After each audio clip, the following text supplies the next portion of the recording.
তো wind load calculation করার জন্য আমরা জেনারেলি হচ্ছে আইএস 875 আইএস 875 পার্ট 3 ইউজ করে থাকি। মানে এখান থেকে এটাকে ফলো করি। পার্ট 3 2015 এটাকে ফলো করি।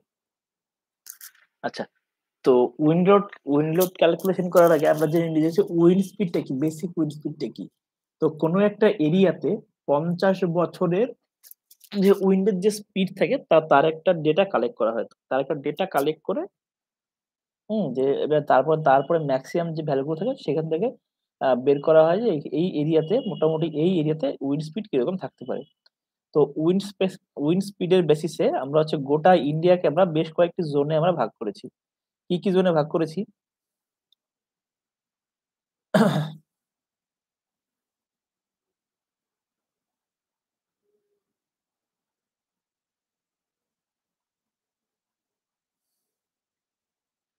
সব মিলে হচ্ছে সবার ১ম এ জোন 1 যেখানে উইন্ডের স্পিড হচ্ছে মেক্সিমাম 55 মিটার পার সেকেন্ড। তো জোন 1 টা কোনটা? এই যে এই এরিয়াটা ত্রিপুরা, কাছাড় এই এরিয়াটা, মিজোরাম এই এরিয়াটা এটা হচ্ছে জোন 1। আচ্ছা নেক্সট হচ্ছে জোন 2 যেটা সেটা হচ্ছে 50 মিটার পার সেকেন্ড। গোটা মোটামুটি টোটাল হচ্ছে যে ইস্টার্ন যে কোস্ট লাইন সেটা এবং এদিকে গুজরাটের এই এরিয়াটা, গুজরাটের যে কচ্ছ এরিয়াটা এটা এবং সেই সঙ্গে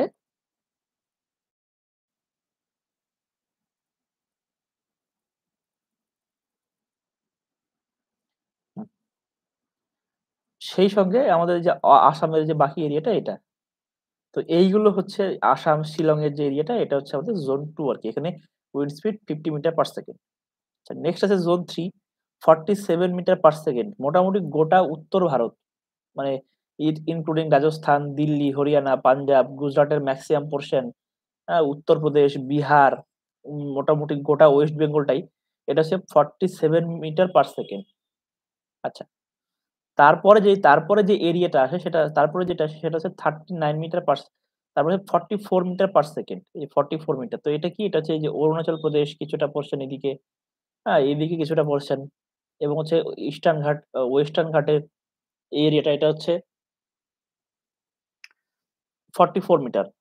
তারপরে হিউজ এরিয়া যেটা সেটা হচ্ছে এই যে আ ওড়িশার কিছুটা পোরশন, অন্ধ্রপ্রদেশ, তেলেঙ্গানা এদিকের কিছুটা পোরশন পড়েছে আরকি। মহারাষ্ট্রের কিছুটা পোরশন পড়েছে। তো যেটা হচ্ছে এইদিকে আমার হয়ে গেল ওই 44 আরকি। আর মেক্সিমাম তারপরে গোটা মানে মধ্য ভারত, দক্ষিণ ভারতের কিছু পোরশন এগুলো হচ্ছে 39 এবং হচ্ছে লাস্টে যেটা আমাদের লাস্টে যেটা আছে সেটা হচ্ছে 33। তো ১, ২, ৩, ৪, ৫, ৬ সব মিলে আমরা ৬ টা ভাগে ভাগ করছি। আচ্ছা বেসিক উইন্ড স্পিড গেল।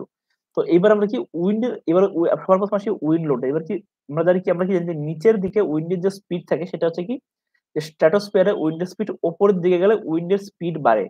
উইন্ডের স্পিড উপরের দিকে গেলে বাড়ে। নিচের দিকে উইন্ডের স্পিড কম থাকে বাট উপরের দিকে গেলে উইন্ডের স্পিড বাড়ে। কারণ কি? কারণ হচ্ছে কি নিচের দিকে বিভিন্ন রকম বাড়িঘর আছে, হ্যাঁ? বাড়িঘর, গাছপালা এইসব থাকে তো সেইজন্য নিচের দিকে উইন্ডের স্পিড কম থাকে। বাট আমরা যত উপরে উঠবো তত উইন্ডের স্পিড বেড়ে একসময় উইন্ডের স্পিড হচ্ছে ম্যাক্সিমাম একটা লাইনে পৌঁছে মোটামুটি একটা স্যাচুরেশন লেভেলে চলে যায় আরকি উইন্ডের স্পিডটা। তখন একটা স্যাচুরেশন লেভেলে একটা চলে যায়। কিন্তু এইখান থেকে এই পর্যন্ত একটা হাইট অব্দি একটা সার্টেন হাইট অব্দি। তো এই যে উইন্ডো স্পিডটা যে র‍্যাপিডলি চেঞ্জ হচ্ছে। তো এর জন্য কি এরপর কি উইন্ডো স্পিডটা যখনই চেঞ্জ হবে র‍্যাপিডলি তখনই আমাদের যখন আমাদের মেক্সিমাম বড় স্ট্রাকচার থাকে জেনারেলি যে টল বিল্ডিং গুলো হয় তো সেইগুলো সিসমিক এর থেকে মেইন যে গভর্নিং হয় সেটা হচ্ছে উইন্ডে। যে সিসমিক এর থেকেও উইন্ডে হচ্ছে বেশি মানে বেশি ডিজাইনটা হয় আরকি। ডিজাইন লোডটা উইন্ড লোডটা হয়। এবার সিসমিক লোডটাও হতে পারত কারণ কিন্তু সিসমিক লোড আমরা ওই সিসমিক এর রেসপন্স ডিরেকশন ফ্যাক্টর দিয়ে সিসমিক লোডটা আমরা কমিয়ে নিই। কিন্তু উইন্ডের ক্ষেত্রে আমরা এটা কমাই না। উইন্ডের ক্ষেত্রে এটা কমাই না। কারণ হচ্ছে কি উইন্ডের যেকোনো মানে উইন্ডোজ এর রিটার্ন পিরিয়ডটা কম থাকে আরকি। আর উইন্ডের সবসময় উপরের দিকে উইন্ডের স্পিডটা অলওয়েজ বেশিই থাকে। তো উইন্ডের ক্ষেত্রে আমরা না কমিয়ে উইন্ডের ক্ষেত্রে সেম ডিজাইনটা করি। তো উইন্ড লোড ক্যালকুলেশন করার জন্য আমাদের হচ্ছে বিভিন্ন প্যারামিটার আমাদের বিভিন্ন প্যারামিটার দেওয়া আছে। কি প্যারামিটার আছে একবার দেখে নিই কি প্যারামিটার আছে। এই যে ফার্স্ট যেটা প্যারামিটার সেটা হচ্ছে এই যে ডিজাইন উইন্ড স্পিড ভিজেড। আমরা কোন উইন্ড স্পিডে আমরা ডিজাইন করব? ভিজেড ডিজাইন উইন্ড স্পিড। তো ডিজাইন উইন্ড স্পিড ভিজেডটা কি? VZ টা হচ্ছে ইকুয়াল টু হচ্ছে VB into K1 into K2 into K2 K3 into K4। এটা হচ্ছে ৪ রকমের ৪-৫ রকমের প্যারামিটার এখানে আছে। আচ্ছা। তো VB টা কি? VB টা হচ্ছে বেসিক উইন্ড স্পিড। VB টা হচ্ছে বেসিক উইন্ড স্পিড। আচ্ছা VZ টা কি? এই যে হচ্ছে the basic wind speed for any site shall be obtained from figure 1 যেটা আমরা ওখান থেকে পাচ্ছিলাম সেটা। আচ্ছা। এরপর নেক্সট যেটা কি দাঁড়ালো এবার হচ্ছে আ এবার VZ টা কি? VZ টা হচ্ছে ডিজাইন উইন্ড স্পিড এট Z হাইট। মানে দেখা গেল যে আমাদের এটা আমাদের বিল্ডিংটা আছে। এটা আমাদের বিল্ডিংটা আছে। তো বিল্ডিংটার বেশ কিছু লেভেল আছে। এবার সব লেভেলে তো উইন্ডের স্পিড সমান হবে না। দেখা গেল যে বিল্ডিংটার রুফ লেভেলে উইন্ডের যা স্পিড বটম লেভেলে তার হচ্ছে হাফ স্পিড বা তার থেকে অনেক কম স্পিড। তো কারণ হচ্ছে উইন্ডের স্পিডটা এরকমভাবে র‍্যাপিডলি এরকমভাবে বাড়তে থাকে। ঠিক আছে? তো এবার কি তাহলে তাহলে আমরা জেড হেড মানে ওই মানে কত হাইটের উপরে উইন্ডের স্পিডটা আমরা ক্যালকুলেশন করছি। কত যেকোনো একটা মানে মাটি থেকে কত মিটার উপরে আমরা ক্যালকুলেশন করছি জেনারেল মাটি থেকে।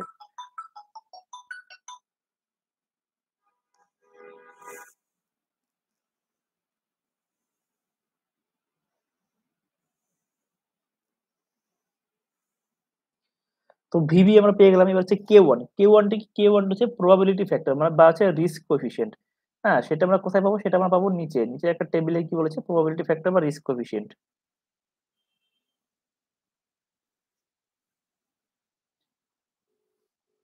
এই যে এখানে হচ্ছে আছে প্রবাবিলিটি ফ্যাক্টর বা রিস্ক কোএফিশিয়েন্ট এখানে দিয়ে দেওয়া আছে।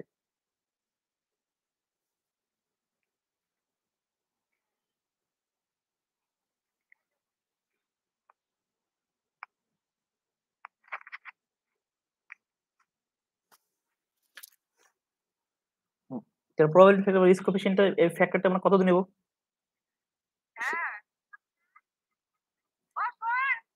তো সেটা হচ্ছে ১ম এ কি বলেছে? All general building and structure সেটা আমরা কি করব?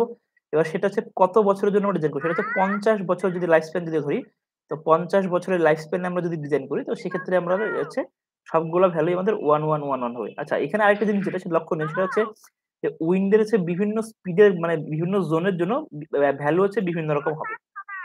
তারপরে কি বলছে? Temporary shades structure such as used for during the construction operation যেমন যে ফর্ম ওয়ার্ক, ফলস ওয়ার্ক ঠিক আছে? তো সেইগুলো ক্ষেত্রে আলাদা, আলাদা ভ্যালু সেগুলো আমরা ৫ বছর মেক্সিমাম ধরে নিই।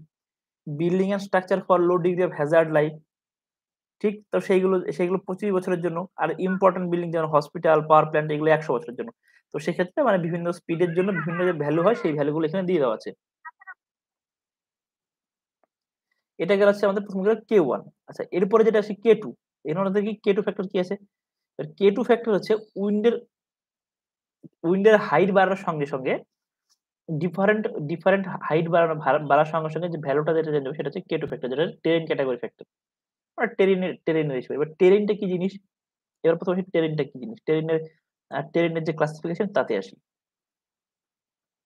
এই যে K2 কি বলেছে? যে terrain roughness and height factor. ঠিক আছে? তো এবার সেই সঙ্গে তাহলে আ টেরেন টেরেন ক্যাটেগরি দেখি টেরেন ক্যাটেগরি কি বলেছে? টেরেন ক্যাটেগরির সংজ্ঞাটা কি বলেছে? বলেছে category 1 exposed to open terrain with few or no obstruction and in which the average height of any object surrounding the structure is less than ১.৫ meter. মানে আমরা ধরতে পারি যে ফাঁকা মাঠ বা গ্রামাঞ্চলে যে সমস্ত বিল্ডিং যে সমস্ত এরিয়া সেই সমস্ত হচ্ছে টেরেন ক্যাটেগরি 1 ঠিক আছে? এবার হচ্ছে টেরেন ক্যাটেগরি 2 বলছে open terrain with well settled obstruction having heights generally ১.৫ মিটার থেকে ১০ মিটার। ওকে। তো এবার এটাকে আমরা কি ধরতে পারি? এটাকে আমরা ধরতে পারি ছোট শহর বা শহরতলির যে এরিয়া গুলো হয়, যেখানে ছোট, ছোট বিল্ডিং থাকে সেই সমস্ত বিল্ডিং গুলো আমরা ধরতে পারি যে হচ্ছে টেরেন ক্যাটেগরি 2 ঠিক আছে? এবার টেরেন ক্যাটেগরি 3 কি বলেছে? The terrain with numerous closely spaced obstruction having the size of building or structure up to 10 meter height with or without a few isolated tall structure মানে যে সমস্ত মিডিয়াম সাইজের যে সমস্ত শহর আছে, যেমন সোনারপুর, হ্যাঁ? ঠিক আছে? কলকাতার বাইরে আরকি। মানে মিডিয়াম সাইজ যেমন সোনারপুর, দুর্গাপুর, শিলিগুড়ি এই সমস্ত এরিয়া এগুলো টেরেন ক্যাটেগরি 3 আচ্ছা। এবার কি টেরেন ক্যাটেগরি 4 এবার টেরেন ক্যাটেগরি 4 টা কি? টেরেন ক্যাটেগরি 4 বলেছে terrain with numerous large hazily high close space obstruction the equivalent aerodynamic roughness height মোটামুটি মানে for the terrain category is 2 metre. আচ্ছা। বলছে উইথ ক্লোজলি স্পেস অবস্ট্রাকশন মানে এই ক্ষেত্রে যে সমস্ত শহর একদম মানে মেট্রোপলিটন শহর যেগুলো যেমন হচ্ছে কলকাতা। এবার কলকাতায় কি আছে যে মানে একটু কিছুক্ষণ দূরে দেখা গেল টল বিল্ডিং ১০ তলা ২০ তলা বিল্ডিং এখানে দাঁড়িয়ে আছে। তো সেইগুলোকে আমরা সেই এই এরিয়া গুলোকে আমরা 10 ক্যাটেগরি 4 ধরতে পারি। মানে যেখানে হাইলি হাই মানে হাইটের স্ট্রাকচার মানে বেশি দেখা যায়। আচ্ছা এইবার যেটা বলছিলাম এবার কি রাফনেস এর জন্য এবার দেখা গেল যে উইন্ডটা আসছে উইন্ডের একটা ফ্লো হচ্ছে। তো সামনে একটা বড় একটা বিল্ডিং দেখা গেল সামনে। তাহলে উইন্ডটা তাহলে কি করে যাবে? উইন্ডটা হচ্ছে মানে এই উইন্ডটা বিল্ডিং এর এপাশ দিয়ে যাবে বা কিছু বিল্ডিং এর উপর দিয়ে যাবে।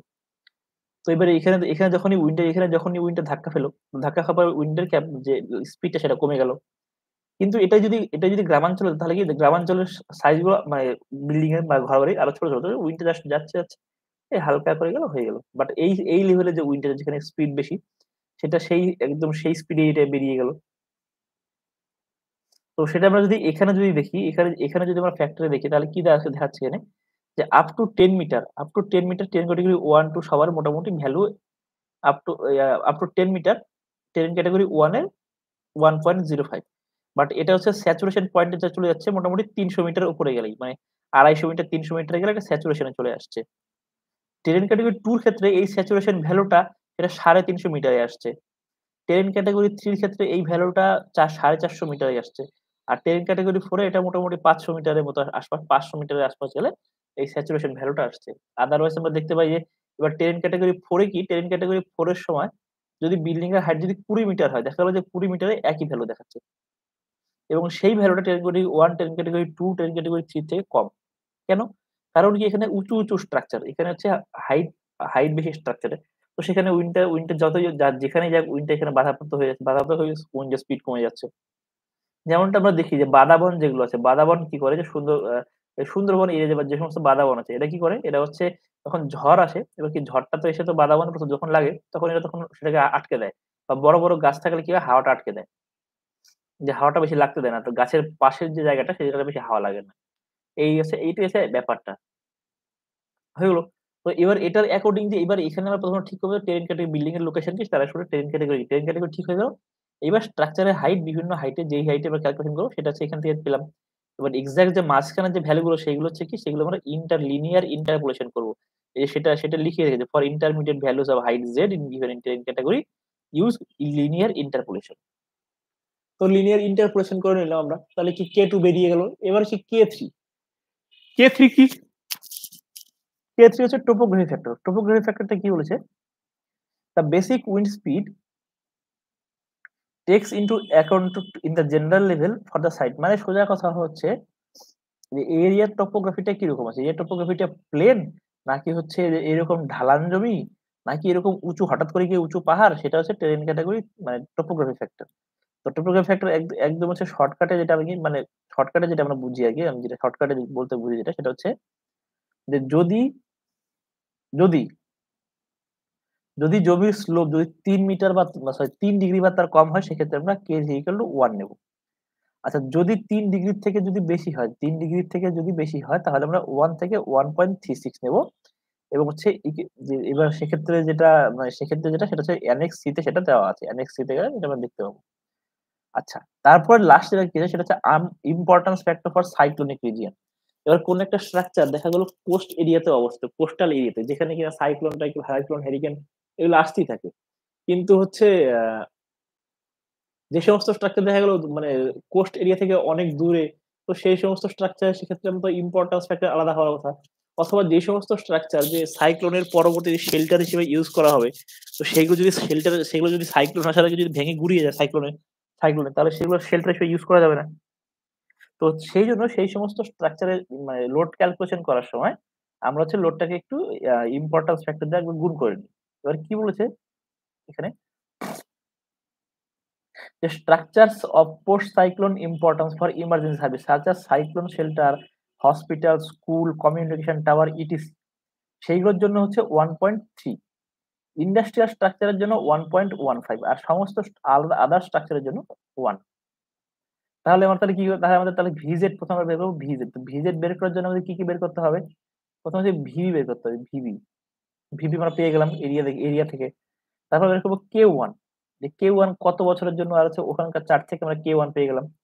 তো তারপরে বের করবো আমরা K2। এবার K2 পেয়ে গেলাম যে কত মানে কত হাইটের জন্য আমরা উইন্ডের লোডটা বের করছি সেখান থেকে আমরা এবং টেরেন ক্যাটাগরি কি আছে সেখান থেকে আমরা পেয়ে গেলাম K2। তারপরে বের করবো আমরা K3। K3 কি আছে? যে K3 হচ্ছে সেখানকার এরিয়া যে জমিটা সেই জমিটার কিরকম স্লোপ কিরকম সেখান থেকে আমরা পেয়ে গেলাম K3। আর K4 হচ্ছে সেই স্ট্রাকচারটা কি উদ্দেশ্যে আমরা বানাচ্ছি সেই উদ্দেশ্যটার জন্য আমরা পেয়ে গেলাম K4। তো K2 K3 K4 এগুলো সব ক্যালকুলেট হয়ে গেল। সেখান থেকে আমরা পেয়ে গেলাম ভিজেড। এবার ভিজেডটা কি? এবার কি ভিজেডটা হচ্ছে মানে উইন্ডের যে বেসিক স্পিড সেটা হচ্ছে জেড হাইটের জন্য উইন্ডের স্পিড কত হলো। এবার জেড হাইটের জন্য উইন্ডের স্পিড এবার যত হলো সেটা আমরা বের করলাম। এবার দেখা গেল কোন একটা স্ট্রাকচারে কি বিভিন্ন লেভেলে বিভিন্ন স্টোরি লেভেলে আলাদা আলাদা উইন্ডের স্পিড হবে, তাই না? তো সেইজন্য আমাদের বিভিন্ন স্টোরি লেভেল বের করতে হবে। তার জন্য কি এবার এইগুলো তো মোটামুটি ফিক্স। K3 K4 K1 এগুলো ফিক্স। বাট K2 টা হচ্ছে অ্যাকচুয়ালি হাইট এর সঙ্গে ডিপেন্ড করছে। হাইটের যত হাইট বাড়বে K3 মানে সরি K2 এর ভ্যালু তত বাড়বে বা গিয়ে স্যাচুরেশন পয়েন্ট এ গিয়ে পৌঁছে যাবে। সেটা হচ্ছে K2 এর ভ্যালুটা ভ্যারি করছে। তো সেইজন্য আমরা কি করব বিভিন্ন হাইটে যখন বের করব আলাদা আলাদা K2 গুলো বের করব, আলাদা আলাদা হাইটে আমরা ভিজেড এর ভ্যালুটা বের করব। আচ্ছা ১ নাম্বার গেল। ভিজেড এর ভ্যালু আমরা পেয়ে গেলাম। এরপরে যেটা আমরা বের করব সেটা হচ্ছে wind pressure and forces on the building or structure. আচ্ছা। এবার কি বলেছে যে সেক্ষেত্রে হচ্ছে design wind pressure at Z height PZ. PZ হচ্ছে কি newton per meter square, newton per meter square. এটা হচ্ছে একটা empirical formula. PZ equal to 0.6 VZ square. এটা হচ্ছে একটা এম্পিরিক্যাল ফর্মুলা যে PZ equal to 0.6 VZ square. তো আমরা পিজেড আমরা হচ্ছে ভিজেড বের করে নিলাম। আমরা হচ্ছে ভিজেড এখান থেকে ভিজেড 0.6 ভিজেড করে পিজেড আমরা বের করে নিলাম। আমাদের পিজেড বেরিয়ে গেল সেটা হচ্ছে নিউটন পার মিটার স্কয়ারে। নিউটন পার মিটার স্কয়ারে আমাদের হচ্ছে উইন্ডের লোড আমাদের বেরিয়ে গেল। ওকে। নেক্সট কি বলেছে যে হচ্ছে the design wind pressure PD, মানে এবার আমরা কত প্রেসারে আমরা কাজ করব ডিজাইন উইন্ড প্রেসারে।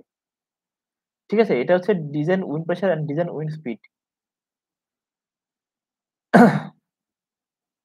এর ফাইনাল যে ডিজাইন উইন্ড প্রেসার এটা কি?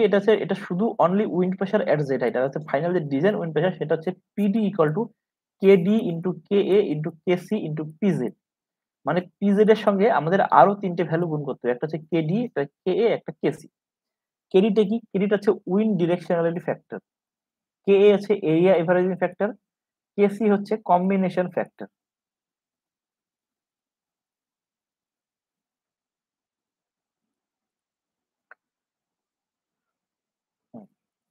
এবার এখানে ছোট করে একটা নোট লিখেছে কি বলেছে যে the value of PD however shall not be less than taken 0.7 of PZ. মানে আমরা এবার কি কেডি কে এ কেসি দিয়ে যখন গুণ করব এবার যে পিডির ভ্যালুটা যে আসবে মানে পিজেড কে গুণ করে যে পিডিটা আসবে সেই পিডিটা যেন 0.7% মানে 70% অফ পিজেড এর থেকে যেন বেশি হয়, অথবা জিরো যদি কম হয় সেক্ষেত্রে আমরা 0.7 পিজেড নেব।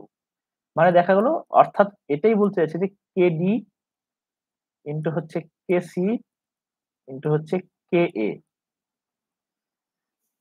Should be greater than or equal to 0.7। এবার যদি না হয় সেক্ষেত্রেও আমরা 0.7ই নেব। এবার সেই কে ই কেসি কেডি কি এক এক করে। আচ্ছা, প্রথম হচ্ছে কেডি। কেডি কি বলেছে? Wind directionality factor. Wind directionality factor কি? যে হচ্ছে মানে সলিড কিনা, স্ট্রাকচারটা ওপেন কিনা, ল্যাটিস স্ট্রাকচারটা ট্রাস কিনা সেসবের জন্য আর কি এটা সেটা হচ্ছে উইন্ড মানে উইন্ড ডিরেকশনালিটি ফ্যাক্টর। যদি সেটা যদি ল্যাটিস ফ্রেমওয়ার্ক থাকে অথবা ট্রাস থাকে, ঠিক আছে? ট্রায়াঙ্গুলার, স্কয়ার, রেক্টেঙ্গুলার থাকে তাহলে হচ্ছে তাহলে আমরা কি নেব কেডি ইকুয়াল টু 0.9।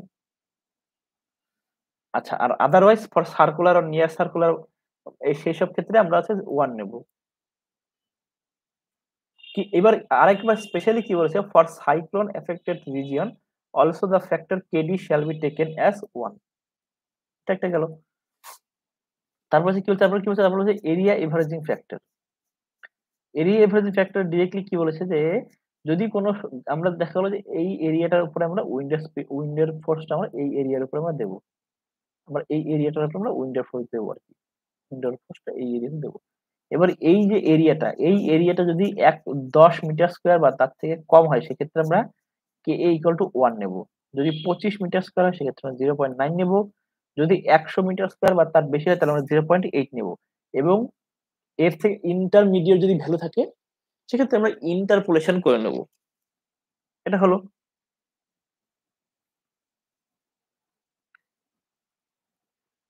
এইবার এর নিচে কি বলেছে? এবার আমাদের যেটা বাকি রইল সেটা বাকি হলো কি? সেটা হচ্ছে কম্বিনেশন ফ্যাক্টর। এবার কম্বিনেশন ফ্যাক্টরটা আমরা কোথায় পাবো? দেখা যাক এখানে কম্বিনেশন ফ্যাক্টর লিখে দিয়েছে। কম্বিনেশন ফ্যাক্টর C 7.3.3.13 তো 7.3.3.13 দেখতে বলেছে কম্বিনেশন ফ্যাক্টরটা। দেখা যাক এখানে চলে যাই কম্বিনেশন ফ্যাক্টরের জন্য।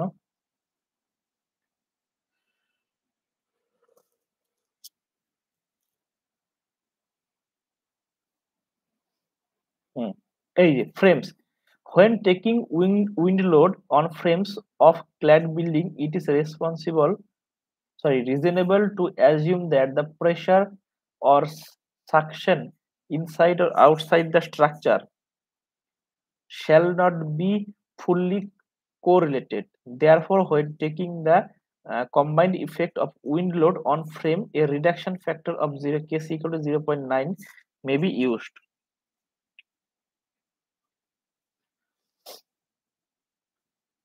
ঠিক আছে? দেখা গেল যদি আমরা ফ্রেমের মধ্যে যদি আমরা নিই সেক্ষেত্রে আমরা কেসির ভ্যালু নেব হচ্ছে 0.9।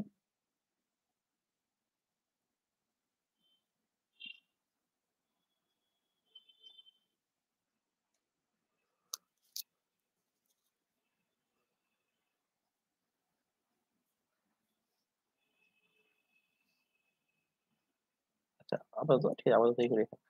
এরপরে কি আসলো?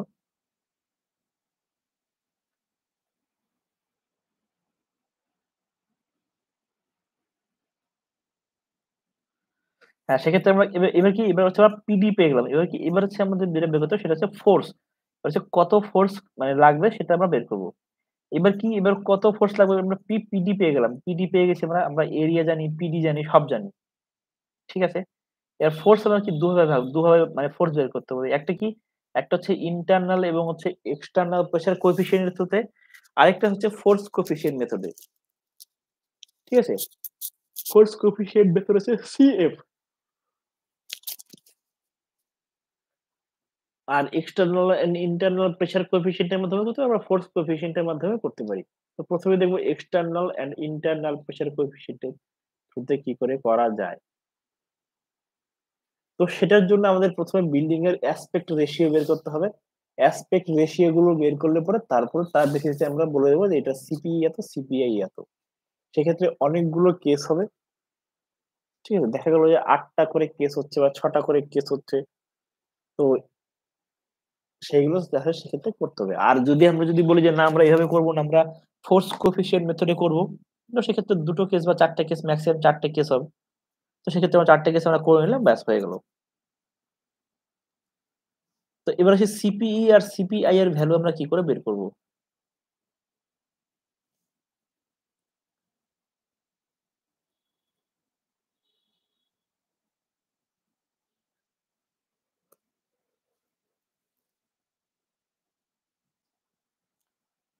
হ্যাঁ? তো যদি আমাদের স্ট্রাকচারটা ক্ল্যাড বিল্ডিং হয়, যে রেক্টেঙ্গুলার ক্ল্যাড মানে এরকম ছাদ আছে, ঠিক আছে? আমাদের স্ট্রাকচারটা যদি এরকম হয় আরকি, আমাদের স্ট্রাকচারটা যদি এরকম হয়। তো সেক্ষেত্রে আমরা কি করে বের করব? তো সেক্ষেত্রে আমরা বের করার সেক্ষেত্রে হচ্ছে নিয়ম হলো ১ম আমরা অ্যাসপেক্ট রেশিও গুলো বের করব। বিল্ডিং এর হাইট রেশিও, যে বিল্ডিং এর হাইট এর সঙ্গে উইডথ এর রেশিও কত? বিভিন্ন উইডথ এর সঙ্গে হাইট এর রেশিও আছে। ঠিক আছে? হাইট এর সঙ্গে উইডথ এর রেশিও গুলো হয়ে গেল। এবার সেই রেশিওটা আমরা বের করলাম। রেশিওটা বের করলাম। এখানে বিভিন্ন রকমের রেশিও আছে। একটা হচ্ছে কি হাফ এর থেকে কম, একটা হচ্ছে হাফ এর থেকে বেশি কিন্তু ১.৫ এর থেকে কম, একটা মানে ১ এর থেকে এবার হচ্ছে ১.৫ এর থেকে বেশি কিন্তু ৬ এর থেকে কম, একটা ৬ এর থেকে বেশি। সব মিলে আমাদের এখানে ৪ টে কেস আছে। আর প্রত্যেকটা কেসের আন্ডারে আবার ২ টো করে কেস আছে। মানে সব মিলে ৮ টা কেস আছে। কি আছে? মানে প্ল্যান অ্যাসপেক্ট রেশিওতে, বিল্ডিং প্ল্যান রেশিওতে যে একটা হচ্ছে কি ১ এর থেকে বেশি কিন্তু ১.৫ এর চেয়ে কম। মানে লেংথ এর সঙ্গে উইডথ এর যে এটা রেশিওটা। তারপরে কিন্তু ১.৫ এর থেকে বেশি কিন্তু ৪ এর থেকে কম। অ্যাগেইন এখানে যে L/W টা যে ১ এর থেকে বেশি কিন্তু ১.৫ এর থেকে কম, ১.৫ এর থেকে ৪ এর থেকে কম। আচ্ছা এখানে কি অ্যাগেইন একই রকম আছে ১.৫ এর থেকে বেশি ৪ এর থেকে কম। বাট এইখানে আছে সব মিলে যখন H/W টা ৬ এর থেকে বেশি হয়ে যাবে, তো সেটা যখন এটা সিলিন্ডার বিল্ডিং হয়ে যাবে মোটামুটি, তো সে তখন এখানে ৩ রকমের কেস দিছে। একটা কি L/W হচ্ছে হাফ মানে আ হাফ 2/3 এর মানে সরি ১.৫ এর সমান একটা, একটা হচ্ছে ১ আরেকটা হচ্ছে L/W ইকুয়াল টু হচ্ছে হাফ সরি ২। তো এখানে সে ৩ রকমের এখানে ভ্যালু দিয়েছে। তো এইগুলো সব মিলে আমাদের কত রকমের ভ্যালু? তাহলে ৯ রকমের ভ্যালু তো সব মিলে আমাদের চলে আসলো। তো এইখান থেকে আমরা খুব বের করব। এবার কি করে বের করব দেখা যাক। একটা এক্সাম্পল দিই। কি করে বার করব আমরা ভ্যালুটা। দেখা গেল কোন একটা স্ট্রাকচার আছে যে এই আমাদের স্ট্রাকচার দিয়েছিলাম ৪০ মিটার হাই। হ্যাঁ? এইদিকের যে স্প্যান অ্যাসপেক্ট আছে সেটা হচ্ছে এদিকে আগে ৪০ মিটার, এদিকে হচ্ছে ৩০ মিটার। তো তাহলে এখানকার W হচ্ছে ৩০ মিটার উইডথ। এবার এখানে আমরা যদি দেখতে থাকি তাহলে দেখতে পাবো কি স্ট্রাকচারটা আমাদের এইখানে বইয়ের স্ট্রাকচারটা আমাদের এইরকম ভাবে ধরা আছে। মানে এই ডিরেকশন এ স্ট্রাকচারটা ধরা আছে। অর্থাৎ এটা A ধরা আছে, এটা হচ্ছে B ধরা আছে, এটা C, এটা D। আমাদের বইয়ের স্ট্রাকচারটা এভাবে ধরা আছে। তো আমাদের মডেলে যখনই আমাদের স্ট্রাকচারটা এইরকমই থাকবে, তখন আমরা এটাকে A ধরবো, এটাকে B ধরবো, এটাকে C, এটাকে D ধরবো। বাট যদি এরকম না থাকে, যদি আমাদের স্ট্রাকচারটা দেখা হলো এইরকম আছে, তাহলে সেক্ষেত্রে এটাকে আমরা আর A ধরবো না। সেটাকে আমরা A ধরবো এটাকে হচ্ছে B, এটাকে C, এটাকে D। তখন আমরা এইভাবে ধরবো। আচ্ছা। তো সেখান থেকে এবার কি সেখান থেকে আমরা ভ্যালু গুলো পেয়ে গেলাম। যাই ভ্যালু আসুক না কেন এখান থেকে আমরা ভ্যালু গুলো পেয়ে গেলাম। তাহলে কি হচ্ছে ১ম যে ভ্যালু দুটো বসাবো। 0 ডিগ্রির জন্য কি ভ্যালু আছে? 0 ডিগ্রির জন্য আ A তে আছে কি? প্লাস 0.7 মানে হচ্ছে যদি কোনো যদি এই যে সিপি আর সিপিআই এর যে ভ্যালুটা আছে সেটা যদি প্লাস হয় মানে সেটা হচ্ছে ফোর্সটা স্ট্রাকচার এর দিকে যাচ্ছে। যদি এই ফোর্সটা যদি মাইনাস হয় তাহলে কি? তাহলে ফোর্সটা তাহলে স্ট্রাকচার থেকে বেরিয়ে আসছে। ঠিক আছে? তো এবার কি তাহলে কি দাঁড়ালো তাহলে? তাহলে এটা দাঁড়ালো যে 0.7, 0.2 এবার তাহলে এটার জন্য মানে ০ ডিগ্রির দিকে যে ০ ডিগ্রিতে যে ফোর্সটা আছে সেটার জন্য কি? এটার জন্য এ দুটো এ তে এটা হলো আর হচ্ছে বি তে এটা মানে হচ্ছে এইদিকে এরকম হবে। সি তে কি আছে? +7 সি তে আর ডি তে -0.5 -0.5 মানে এই ডিরেকশন এ যখন হচ্ছে যাবে, এই ডিরেকশন এ যদি যায় এবার কি এই ১ম টার ক্ষেত্রে এই ডিরেকশন এর ফোর্স এর জন্য দেখা গেল এক্স ডিরেকশন এর ফোর্স এর জন্য আ মানে ফেজ এ তে এটা হচ্ছে প্লাস হবে। আচ্ছা ফেজ বি তে এই লটা এইরকমই যাবে। ফেজ সি তে যাবে এইরকম, ফেজ ডি তে হবে এইরকম। এই গেল হচ্ছে এখানকার লোড মানে আরকি লোডের যে ডায়াগ্রামটা ফ্রি বডি ডায়াগ্রাম হবে এরকমটা হবে। আচ্ছা এবার কি ফেজ ফর হচ্ছে for load for phase B বা 90 ডিগ্রি। আচ্ছা 90 ডিগ্রিতে কি আছে? 90 ডিগ্রিতে এগেইন এইরকমই থাকবে আর সেমই থাকবে। 90 ডিগ্রিতে যখন আসবে তখন সেমই হবে। 0.2, 0.7, 0.5 -0.5 -0.5 মানে একই রকম যাচ্ছে আরকি। উপরে যেরকম 0 ডিগ্রিতে যেরকম যাচ্ছিল 90 ডিগ্রিতে একই রকম যাচ্ছে। এই গেল হচ্ছে ব্যাপারটা আরকি। তো এখান থেকে আমরা কোএফিসিয়েন্ট আমরা এখান থেকে নিয়ে নিলাম।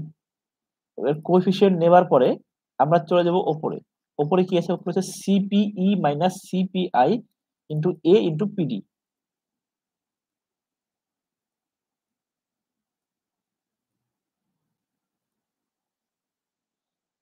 CPE minus CPI into A into PD. তো আমরা কি পেয়েছি? পিডি পেয়ে গেছি, এ পেয়ে গেছি, সিপিই পেয়ে গেছি। এবার কি শুধু সিপিআই টা আমাদের লাগবে। এবার সিপিআই টা আমরা কোত্থেকে পাবো? সিপিআই হচ্ছে ইন্টারনাল প্রেশার কোএফিসিয়েন্ট। এটা কোত্থেকে পাবো? এটা হচ্ছে পাবো তার পরের প্যারাগ্রাফ থেকে। সেখান থেকে কি বলেছে এখানে? ইন্টারনাল প্রেশার কোএফিসিয়েন্ট এ এখানে এগুলো অনেক কিছু পড়ার বাকি আছে। এগুলো হচ্ছে তোমরা পড়ে নেবে। আমি আমি এখন আপাতত পড়ছি না। এবারে যেটা কি বলেছে, in the case of the building where the claddings permit flow the air with openings not more than about 5% wall area but there are no large opening in that necessary it is necessary to consider the possibility of the internal pressure being positive or negative. The design contribution shall be examined one with an internal pressure coefficient of plus 0 to and another with an internal pressure coefficient minus 0.2.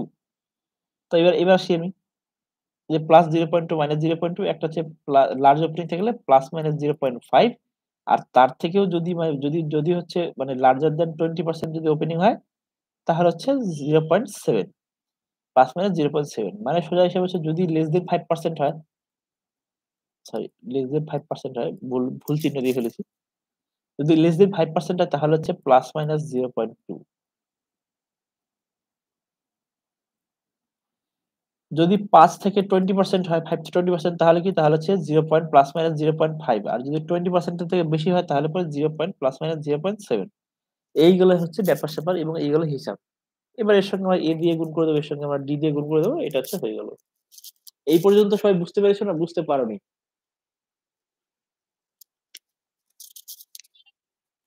সবই বুঝতে পারলাম কিন্তু গুলিয়ে গেল সবকিছু।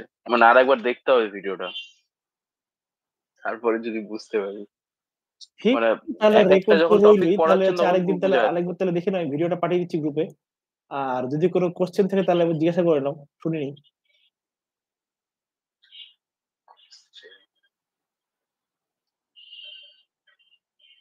এই যে ওয়াল opening এর যে ব্যাপারটা বললেন, যে হ্যাঁ, লার্জ ওপেনিং, মিডিয়াম ওপেনিং, এটা মানে এটা কি মানে ওপেনিংটা কি করে বের করবো বা কি ওপেনিংটা? ওটা একটা আন্দাজে, ওটা ওটা ওটা স্টুডেন্টের আন্দাজে। ওপেনিং ওরকম করে কি আর বের করা যায়? ওটা হচ্ছে ও আন্দাজে আচ্ছা। একটা ধরতে হবে যে এটা কত পার্সেন্ট আছে আরকি।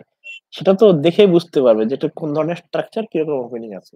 ওটা দেখেই ওটা বুঝে যাবে। হুম, আর যে সমস্ত স্ট্রাকচারে মেক্সিমাম ওপেনিং মানে প্রচুর ওপেনিং থাকে সে সমস্ত স্ট্রাকচার তো মানে আগে থেকে দেওয়াই থাকে যেটা ওপেনিং থাকবে।